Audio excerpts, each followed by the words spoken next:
Hallo und herzlich willkommen zurück zu einem neuen Fly Universe Character Ranking Video, wo wir uns auf allen Servern angucken, was ist die beliebteste und unbeliebteste Klasse, also ein weltweites Ranking aller Klassen, Klassenverteilung und heute auch wieder mit dem Blick auf den FEC-Server.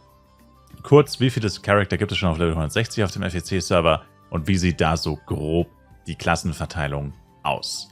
Ja, Charakter auf 160, das Thema ist relativ schnell abgehakt. Es sind aktuell knapp 50, 49.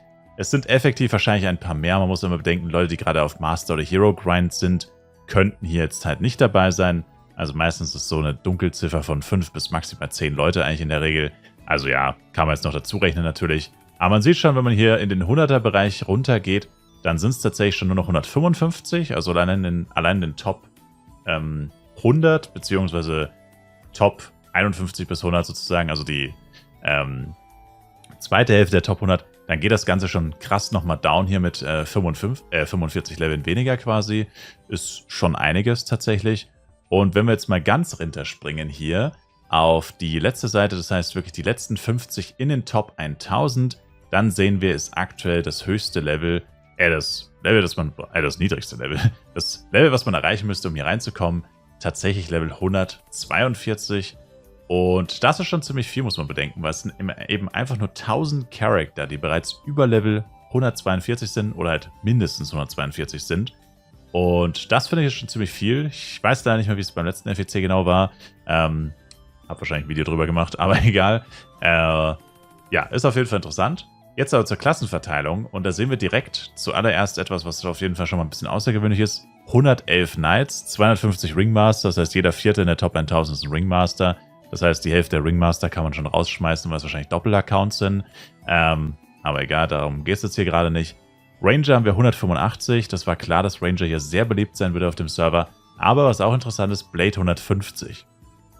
Jester 34. Zeigt mal wieder, wie unfassbar unbeliebt der momentan einfach ist. Der gute alte Jester.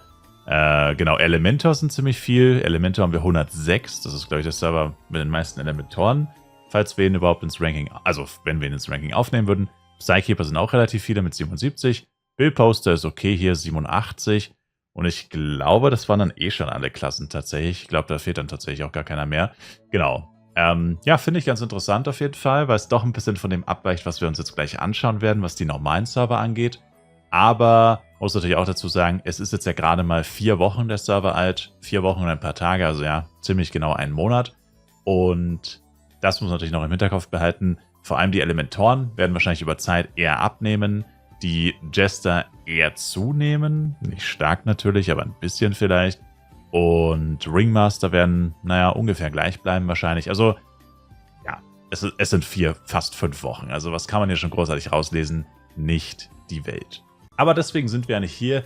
Uns interessiert ja langfristig auf den, in Anführungszeichen, richtigen Servern, wer die unbeliebteste Klasse ist, wer hier die, naja, meisten Absprünge hat, den meisten Zuwachs. Und die Antwort kommt direkt zuerst. Es ist weiterhin der Psykeeper. Aber bevor wir darüber weiterreden, gucken wir auf die rechte Seite. Und zwar, wie viele 160er gibt es weltweit auf den Standard-Servern, wie gesagt. Das sind aktuell 922 Spieler, die bereits Level 160 auf den Standard-Servern erreicht haben. Auf den meisten, die meisten auf dem Server La Wolf mit 262. Eintrittslevel dort ist Level 154 in Top 1000, was schon ziemlich saftig ist, muss man sagen. 1000 Spieler Level 154 plus ist echt eine Leistung. Genau, der einzige Server, der auch nur ansatzweise in die Nähe davon kommt, ist Mia. Hier mit 117, 160ern und 150 Eintrittslevel in die Top 1000. Aber 117 und 262 ist natürlich auch noch eine Welt dazwischen.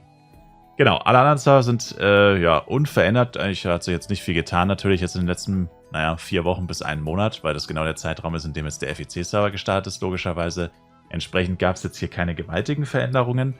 Wobei ich es trotzdem interessant finde, dass sich doch ein bisschen was tut, tatsächlich insgesamt.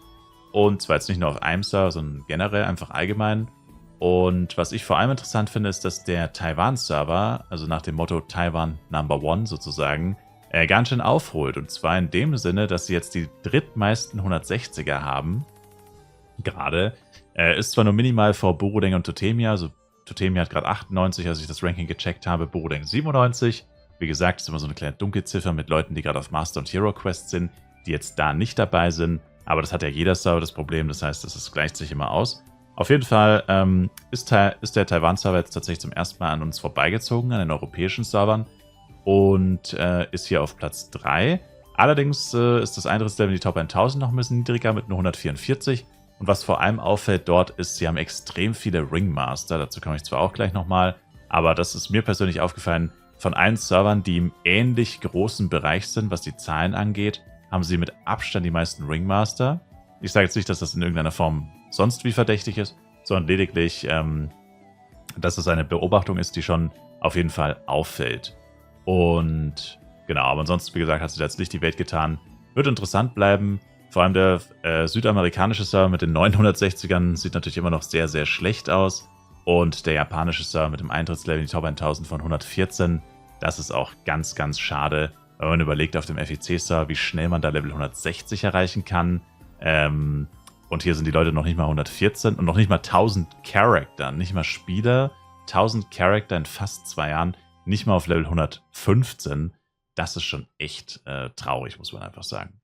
Sehr, sehr schade, das Ganze. Genau, aber dann würde ich sagen, haben wir die rechte Seite abgehakt. Dann gucken wir uns die Veränderung bei den Klassen an.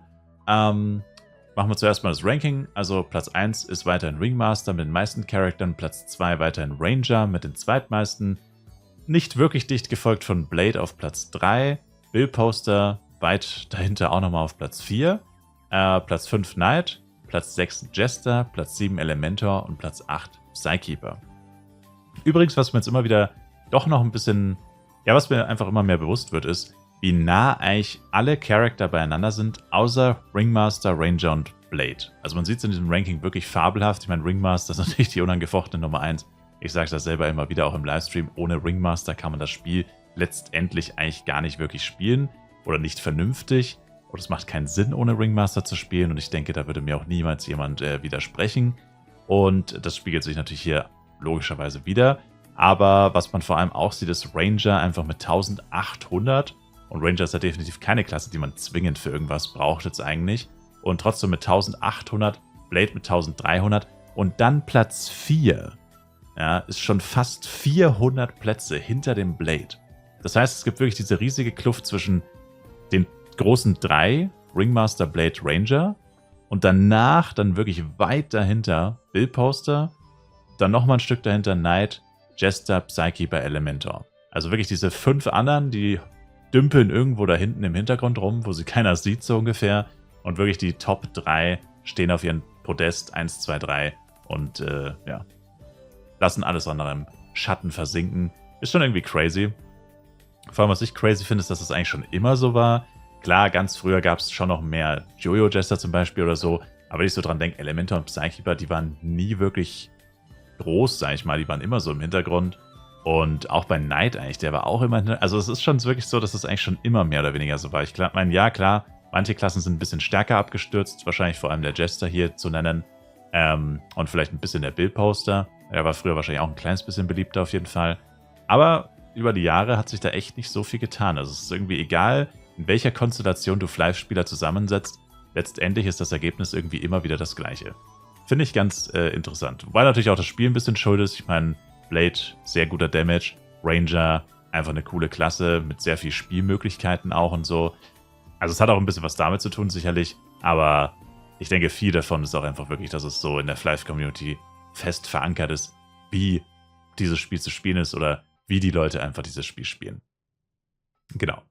Ja, aber ansonsten gibt es eigentlich nicht so ultra krasse Entwicklungen. Natürlich, also die Zahlen, ihr seht es ja selber, minimale Veränderungen. Trotzdem hat sich ein bisschen was verändert. Wir haben zum Beispiel jetzt Borodeng, gut, das war letzten Monat tatsächlich auch schon so, aber immer noch mit den niedrigsten Rangern und Knights weltweit. Vor allem bei Knights ist es ein bisschen krasser, wie weit wir da hinter den vergleichbaren Servern liegen, wie zum Beispiel Totemia und Mashpoi. Einfach 20 Knights, die uns da auf Borodeng fehlen sozusagen. Blades finde ich auch immer wieder interessant. Es sind sogar noch mehr geworden, glaube ich. Ne, sind es tatsächlich nicht. Es sind sogar 4 weniger geworden. Na gut, nevermind. Also sind insgesamt mehr geworden auf Borodeng nicht tatsächlich. Aber ich meine 180 und dann hast du zum Beispiel Rises mit 94 oder selbst Mia mit 108. Also das ist einfach crazy, dass wir so viele Blades bei uns haben. Genau. Und ja, wie gesagt, die unbeliebteste Klasse bleibt weiterhin Psykeeper. Elementor hat tatsächlich, also letztes Mal hatten wir so einen krassen Sprung. Elementor hat 23 dazu gewonnen und Psykeeper 11 verloren. Da hätte man jetzt sagen können, ja gut, hat jetzt Elementor einmal einen guten Monat und Psykeeper nicht sozusagen. Aber nee, also jetzt war es natürlich weniger Bewegung drin. Wie gesagt, wegen dem FEC-Star und viele Leute auf dem normalen Star nicht mehr unbedingt spielen. Oder nicht mehr so aktiv spielen gerade. Aber trotzdem hat Psykeeper auch wieder, naja, 6 Leute verloren und Elementor hat 2 dazu gewonnen. Also, ja, der Trend geht, falls man das schon einen Trend nennen kann, weiter in die Richtung. Und wer der größte Loser, das klingt jetzt ein bisschen hart, wenn ich das so formuliere, war diesen Monat, ist auf jeden Fall der Jester gewesen. Hier haben wir 13 Spieler, die aus dem Ranking rausgefallen sind bei Jester. Damit kommt unser Ranking auch schon zum Schluss. Ich würde mich auf jeden Fall sehr über ein Like, Kommentar und auch ein Abo von euch freuen. Und ich hoffe, wir sehen uns auch im nächsten Fly Universe Video wieder. Schaut gerne auch im Livestream vorbei. Tägliche Livestreams auf Twitch. Link in der Videobeschreibung. Und ich sage bis zum nächsten Mal. Macht's gut, haut's rein und ciao, ciao.